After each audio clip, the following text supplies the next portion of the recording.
জয় মা শারদা শ্যামা সুতা জগৎ জননী রামকৃষ্ণ ভক্তিদাত্রী চৈতন্যকারিণী। বন্ধুরা, শুভ সন্ধ্যা। অন্য দিনের মতো আজকের সন্ধ্যাটিও মায়ের সান্নিধ্যে হয়ে উঠুক পবিত্র। প্রচেষ্টাগুলো যদি তোমাদের ভালো লাগে, লাইক এবং কমেন্ট করো, আর চ্যানেলটিকে সাবস্ক্রাইব করে অবশ্যই পাশে থেকো। আজকের পাঠের অংশে আমরা দেখব মা লেখিকাকে তার সেবা করার পরম সৌভাগ্য দান করছেন। সেদিন সরোজবালা দেবীর মন ছিল ভারাক্রান্ত। তা অন্তর্যামিনী মা ঠিক টের পেয়ে বলে উঠেছিলেন, দুঃখ তো ভগবানের দয়ার দান, সংসারে কে না দুঃখ পেয়েছে। তারপর অন্য নানা কথার সাথে ঠাকুরের কথা উঠল। মা বললেন, পাপতাপের কথা মহাপুরুষের কাছে বললে, অর্থাৎ শ্রী শ্রী ঠাকুরের কাছে বললে সব ধুয়ে যায়। মা এও বললেন, সবাই এসে তার কাছে নানারূপ অশান্তির কথা বলে, কিন্তু তিনি নিজে অশান্তি যে কী তা তিনি বুঝে উঠতে পারেননি। ডাকাত বাবার কথাও উঠল কথায় কথায়। এইভাবে নানা কথা আলোচনা চলল। ঠাকুরের মাকে পুজো করার কথাটা পর্যন্ত এখানে হলো আজ। এইবার আসি আজকের পাঠে। রাত প্রায় 7:30। মায়ের শ্রীচরণ দর্শনে গিয়েছি। প্রণাম করতেই বললেন, এসো মা, বসো, ভারী গরম, বসে একটু ঠান্ডা হও। তারা গিয়ে পৌঁছেছে সুমিত্রা? আমি বললুম, হ্যাঁ মা, তারা গেলে পরেই আমি এসেছি। মা বললেন, একখানা পাখা রাধুকে দিয়ে এসো, আর এই মরিচাদি তেলটা নাও, পিঠে মালিশ করে দাও। দেখছো মা, হাতে পেটে আর জায়গা নেই, আমবাতে ঘামাচিতে ভরে গেছে। আমি মালিশ করতে বসতেই আরতির ঘণ্টা বেজে উঠল। মা উঠে বসে করজোরে ঠাকুরকে প্রণাম করলেন। অন্য সকলে আরতি দেখতে ঠাকুর ঘরে চলে গেলেন। মা বললেন, দেখো মা, সকলেই বলে এ দুঃখ ও দুঃখ, ভগবানকে এত ডাকলুম তবু দুঃখ গেল না, কিন্তু দুঃখই তো ভগবানের দয়ার দান। সেদিন আমার মনটা বড় ভারাক্রান্ত ছিল, তাই কি মা টের পেয়ে ওই কথাগুলি বললেন? মা বলতে লাগলেন, সংসারে দুঃখ কে না পেয়েছে বলো? বৃন্দে বলেছিল শ্রীকৃষ্ণকে, কে বলে তোমায় দয়াময়? রাম অবতারে সীতাকে কাঁদিয়েছ, কৃষ্ণ অবতারে রাধাকে কাঁদাচ্ছ, আর কংস কারাগারে দুঃখ কষ্ট ভোগ করে দিন রাত কৃষ্ণ কৃষ্ণ করছে তোমার পিতামাতা। তবে যে তোমাকে ডাকি কেন জানো?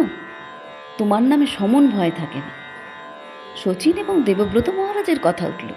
মা বললেন, শচীন বড় ভাগ্যবান ছিল। দেবব্রত যে রাতে দেহ রাখলে, সেই রাতে ঝড় বৃষ্টি, লোকজন এই মঠে তখন কেউ ছিল না, আর শচীন সকালে গেল, মঠ লোকে ভরপুর। দেবব্রত মহারাজের কথাই বললেন, দেবব্রত যোগী পুরুষ ছিল। একটি স্ত্রীলোকের কথা উঠল।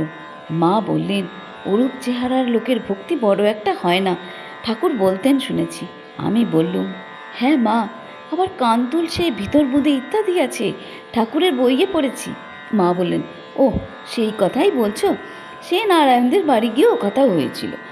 একজন একটি স্ত্রীলোক রেখেছিল, সেই স্ত্রীলোকটি এসে ঠাকুরের নিকট আক্ষেপ করে বলেছিল, ওই তো আমায় নষ্ট করেছে। তারপর আমার যত গহনা টাকা ছিল সে সব নিয়েছে। ঠাকুর তো সকলের অন্তরের সব কথাই জানতে পারতেন, তবু জিজ্ঞাসা করতেন। স্ত্রীলোকটির কথা শুনে বললেন, তাই নাকি? মুখে কিন্তু ও তো খুব ভক্তির সব কথা বলে। ওই কথা বলে তিনি ওই শ্লোকটি বললেন।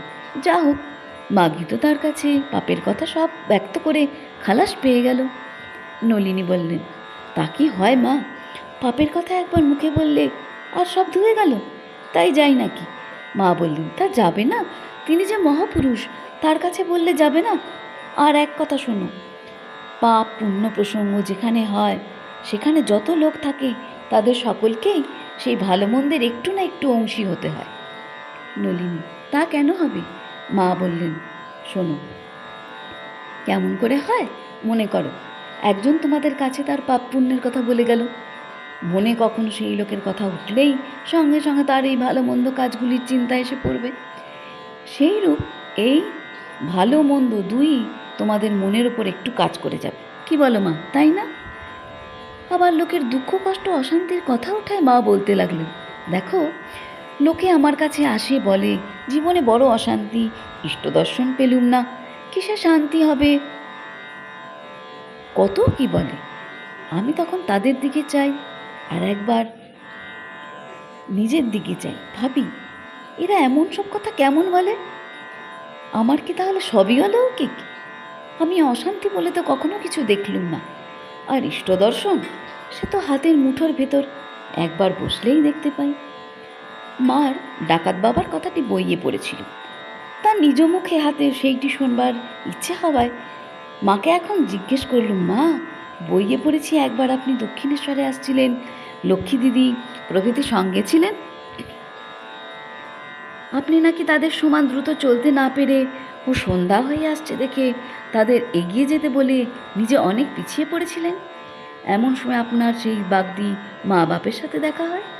মা বললেন, আমি একেবারে একলা ছিলুম তা ঠিক নয়, আমার সঙ্গে আরও দুজন বৃদ্ধাকোচের স্ত্রীলোক ছিলেন। আমরা তিনজনেই পিছিয়ে পড়েছিল। তারপর সেই রূপুরবালা পরা, ঝাঁকড়া চুল, কালো রং, লম্বা লাঠি হাতে পুরুষটিকে দেখে আমি বড্ড ভয় পেয়েছিলাম। তখন ওপথে ডাকাতি হতো। লোকটি আমরা যে ভয় পেয়েছি তা বুঝতে পেরে জিজ্ঞাসা করলে, কে গা, তোমরা কোথায় যাবে? আমি বললুম, পুবে। লোকটি বললে, সে পথে নয়, ওই পথে যেতে হবে। আমি তবুও এগুইনি দেখে সে তখন বললে, ভয় নেই, আমার সঙ্গে মেয়ে লোক আছে, সে পেছিয়ে পড়েছে। তখন বাপ ডেকে তার আশ্রয়ে যায়। তখন কি এমনি ছিলুম মা, কত শক্তি ছিল। 3 দিনে পথ হেঁটেছি, বৃন্দাবন পরিক্রমা করেছি, কোনো কষ্ট হয়নি। তারপর মা বললেন, দক্ষিণেশ্বরে নবদ দেখেছ? সেইখানে থাকতুম। প্রথম প্রথম ঘরে ঢুকতে মাথা ঠুকে ঠুকে যেত, একদিন কেটেই গেল, শেষে অভ্যেস হয়ে গিয়েছিল। দরজার সামনে গেলেই মাথা নুয়ে আসতো। কলকাতা হতে সব মোটাসোটা মেয়ে লোকেরা দেখতে যেত, আর দরজার দুদিকে হাত দিয়ে দাঁড়িয়ে বলতো, হা, কি ঘরেই আমাদের সীতা লক্ষ্মী আছেন গো, যেন বনবাস গো। নলিনী মাকুকে লক্ষ্য করে বললেন, তোরা হলে কি একদিনও সেখানে থাকতে পারতিস? তারা বললেন, না পিসিমা, তোমার কথাই আলাদা। আমি বললুম, গুরুদাস বর্মনের বইয়ে পড়েছি, শেষে নাকি আপনাকে একখানি 8 চালা ঘর করে দিয়েছিল, এবং ঠাকুর একদিন সেই ঘরে গিয়ে খুব বৃষ্টি আরম্ভ হওয়ায় নিজের ঘরে আসতে পারেননি। মা বললেন, কই মা, কোথায় 8 চালা? অমনি চালা ঘর। শরতের বইয়ে সব ঠিক ঠিক লিখেছে, মাস্টারের বইয়েও বেশ, যেন ঠাকুরের কথাগুলো বসিয়ে দিয়েছে। কি মিষ্টি কথা! শুনেছি ওই রকম বই আরও 4-5 খণ্ড হতে পারে এমন আছে। তা এখন বুড়ো হয়েছে, আর পারবে কি? বই বিক্রি করে অনেক টাকাও পেয়েছি। শুনেছি সেসব টাকা সব জমা রেখেছে, আমাকে জয়রামবাটিতে বাড়িটারি করতে 1000 টাকা দিয়েছে। বাড়ির জন্য 400 এবং অন্যান্য খরচের জন্য 530 টাকা, আর মাসে মাসে আমাকে 10 টাকা দেয়। এখানে থাকলে কখনো কখনো বেশি 20-25 টাকাও দেয়। আগে যখন স্কুলে চাকরি করতো তখন মাসে 2 টাকা করে দিত। আমি বললুম, গিরিশবাবু নাকি মঠে অনেক টাকা দিয়েছেন? মা বলে, সে আর কি দিয়েছে, বারবার দিয়েছিল, বরাবর দিয়েছিল সুরেশ মিত্তির। তবে হ্যাঁ, কতক কতক দিয়েছে বই কি। আর আমাকে 1.5 বছর রেখেছিল বেলুড়ে নীলাম্বরবাবুর বাড়িতে। 2000-5000 মঠে যে দিয়েছে তা নয়, দেবেই বা কোত্থেকে? তেমন টাকাই বা কোথায় ছিল? আগে তো পাষণ্ড ছিল, অসৎ সঙ্গে থিয়েটার করে বেড়াতো, বড় বিশ্বাসী ছিল, তাই ঠাকুরের অত কৃপা পেয়েছিল। এবারে ঠাকুর ওর উদ্ধার করে গেলেন, এক এক অবতারে এক এক পাষণ্ড উদ্ধার করেছেন। যেমন গৌর অবতারে জগাই মাধাই, এই আর কি। ঠাকুর এক সময় এও বলেছিলেন, গিরিশ শিবের অংশ। টাকাতে কি আছে মা? ঠাকুর তো টাকা ছুঁতেই পারতেন না, হাত বেঁকে যেত। তিনি বলতেন, জগৎটাই যে মিথ্যা। ওরে রামলাল, যদি জানতুম জগৎটা সত্যি, তবে কামার পুকুরটাই সোনা দিয়ে মুড়ে দিয়ে যেতুম। জানি ওসব কিছু না, ভগবানই সত্যি। মাকু আক্ষেপ করছে। কি এক জায়গায় স্থির হয়ে বসতে পারলুম না। মা বললেন, থির কি গো, যেখানে থাকবে সেখানেই থির। স্বামীর কাছে গিয়ে থির হবি ভাবছিস? সে কি করে হবে? তার অল্প মাইনে চলবে কি করে? তুই তো এখানে অর্থাৎ বাপের বাড়িতেই রয়েছিস। বাপের বাড়ি লোকে থাকে না? এই দেখ না, এ রয়েছে নিজের সংসার ছেড়ে, তোরা এতটুকু ত্যাগ করতে পারিস নে? দেখ না একে, কি শান্ত মূর্তি, আর আমি আছি বলে আছে, আর তোরা থাকতে পারিস নে? আমি বললাম, থাক মা, ঠাকুরের কথা আর একটু বলুন। মা, বইয়ে যে লেখে সব ঠিক হয় না, আমাকে যে ঠাকুর ষোড়শী পূজা করেছিলেন সে কথা রামের বইয়ে যা লিখেছে তা ঠিক হয়নি। ঘটনাটি বলে শেষে বললেন, বাড়িতে তো নয়ই, দক্ষিণেশ্বরে ঠাকুরের ঘরে যেখানে গোল বারান্দার কাছে গঙ্গা জলের জ্বালাটি রয়েছে ওইখানে হৃদয় আয়োজন করে দিয়েছিল। এই সময় যোগেন মা এসে জানলার পাশে দাঁড়িয়ে মায়ের সঙ্গে কী কথা বলতে যেতেই মা তাকে বললেন, এদিকে এসো না, তোমাদের যে দেখতেই পাইনি। যোগেন মা হাসতে হাসতে মায়ের কাছে এলেন। আসবার সময় আমার গায়ে তার পা ঠেকে গেল। তিনি হাত জোর করে প্রণাম করছেন দেখে আমি শশব্যস্তে উঠে দাঁড়ালাম।